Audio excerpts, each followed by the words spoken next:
The birth of great souls is among the rarest of rare events in history. The birth of Lord Jesus, the birth of Lord Rama, Krishna, or Buddha were all such rarest events of this world and the entire history of humanity. Here we go with this story. Three great kings of the East saw a bright star in the sky and based on its clues got an insight into the birth, time and place of Lord Jesus Christ. Those three men who were kings of different countries are well known to the world as Magi. They had traveled a long distance with great difficulty and reached Bethlehem on the very day of Jesus' birth. On the other hand, Lord Krishna's birth in Mathura was well of miracles.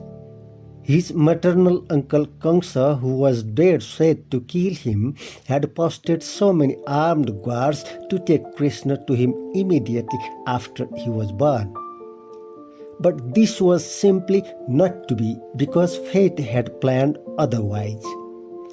As a result, no sooner had Krishna been born than all the watchful guards fainted and the huge metal doors of the heavily guarded prison flung open by themselves.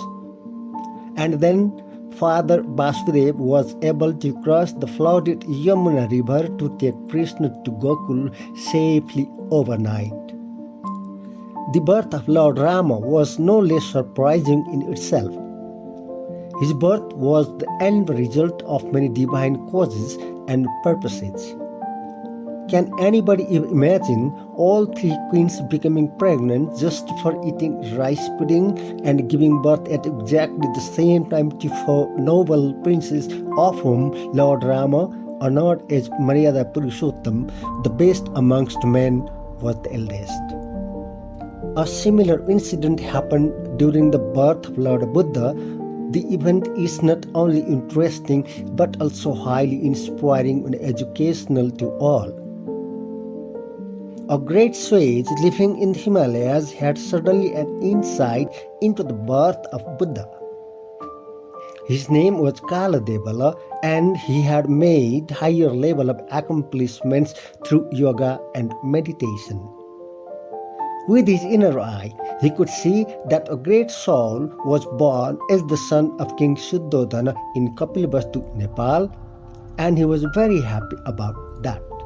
Being unable to hold an urge to see the infant, he set out hot foot and arrived in Kapilavastu after what had seemed a long and difficult journey.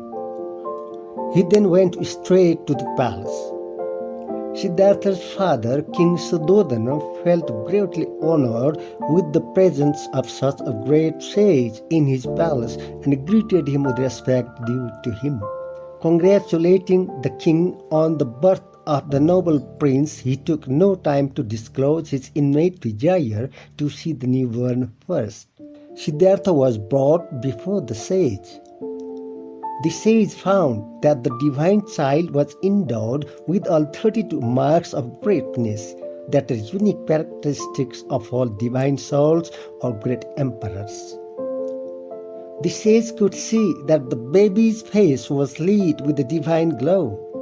He was overjoyed to have the valued vision of the infant Siddhartha and kept staring at him for a long time. His eyes refused to turn aside. His early idea of the infant changed to total devotion, and with this his respect for him grew even more. After a moment, the sage bowed to his head to touch the baby's holy feet. The sage held the infant Siddhartha in his arms for a long time and showered his blessings, love and devotion on him. His face looked very happy and contented. But on second thought, the sage's face looked sad and gloomy.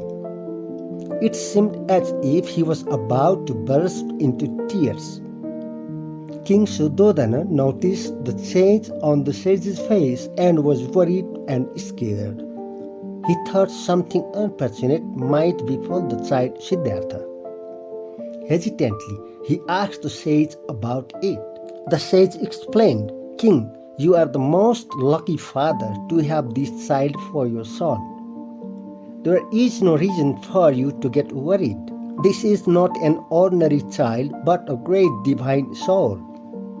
I don't see anything bad to happen to him.